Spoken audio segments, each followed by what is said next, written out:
There are a few reoccurring questions that are often asked about the adoption of Public Act 18-5 dominant aggressor provisions in Connecticut. In this video, we'd like to address some of these questions we receive about higher education housing and platonic roommates. Let's first review the family or household definition under Section 46B-38A. It's important to remember that the family or household member definition has not changed.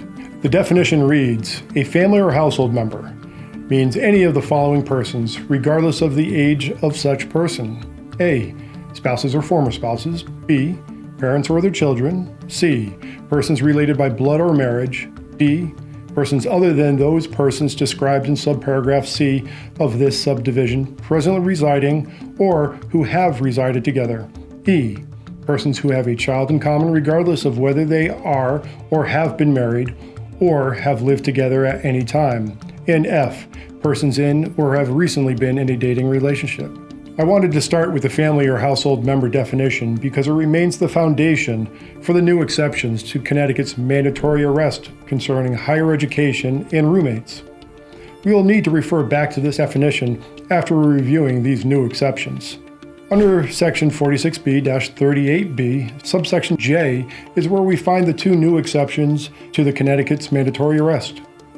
As of July 1st, 2019, subsection J reads, the provisions of this section shall not apply to persons who are 1. Attending an institution of higher education and presently residing together in on-campus housing or in off-campus housing that is owned, managed, or operated by the institution of higher education or its agent, providing such persons are not family or household members as defined in subparagraph A, B, C, E, or F of subdivision 2 of section 46B-38A, or 2, presently residing in a dwelling unit as defined in section 47A-1 and making payments pursuant to a rental agreement as defined in section 47A-1, providing such persons are not family or household members as defined in subparagraph A, B, C, E, or F of subdivision 2 of section 46B-38A. This new language separates two new exceptions to Connecticut's family violence mandatory arrest laws. The first exception clarifies the platonic roommates who are attending higher education and living on campus or in off-campus housing, owned, managed, or operated by the institution, are not subject to mandatory arrest. Roommates who are in a dating relationship, married, formerly married, related by blood or marriage, or have a child in common are still subject to the family violence mandatory arrest laws. An institution's agent may be an entity that is specifically contracted to provide housing for the institution's students.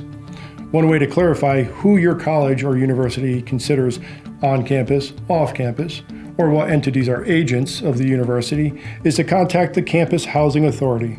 They maintain a list of all on and off-campus housing units and what entities are contracted to provide such housing. When in doubt, contact your state's attorney to review your Campus Housing Authority list with them. The first exception to the mandatory arrest law does not include sororities or fraternities who are owned and operated by the individual organizations. This group may fall into the second exception depending on the presence of a rental agreement and rent being paid. Let's look at the second exception, persons residing in a dwelling unit who are making payments pursuant to a rental agreement.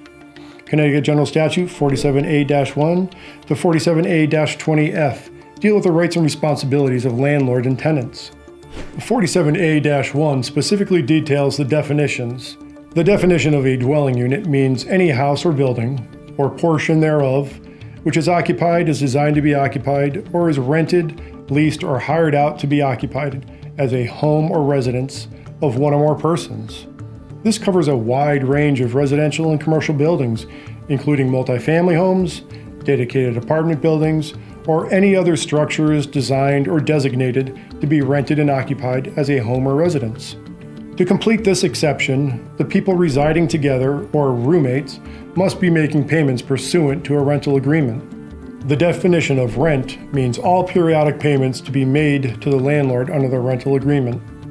The details outlining what the rent payments are should be specified in the rental agreement. In Connecticut, the rental agreement includes all agreements, written or oral, and may include valid rules and regulations embodying the terms and conditions concerning the use and occupancy of a dwelling unit or premise. What does all this mean? As of July 1st, 2019, under the statute, platonic roommates who are making payments pursuant to a rental agreement, written or oral, are included as one of the exceptions to mandatory arrest under 46B-38B. However, if they are in a dating relationship, married, formerly married, parent and their children, related by blood or marriage, or have a child in common, then the family violence mandatory arrest laws still apply. Remember, you need to have both a rental agreement, oral or written, and rent payments to be included in this exception.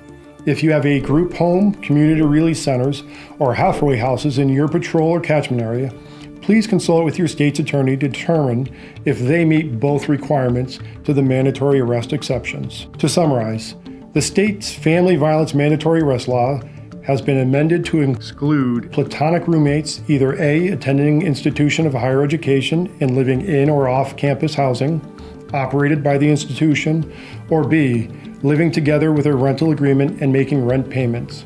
This is achieved by amending only the family violence arrest statute to exclude a single category of the state's defined family or household member. Because the definition of a family or household member under Section 46B-38A has not changed, platonic roommates are still able to apply for relief from abuse under a family violence restraining order in civil courts. It is critical that each department consult with the state's attorney to discuss how your agency will respond to the new exceptions to the family violence mandatory arrest laws. As always, CCADV will be available to provide technical assistance and training opportunities regarding the changes in the state statutes that intersect with domestic violence.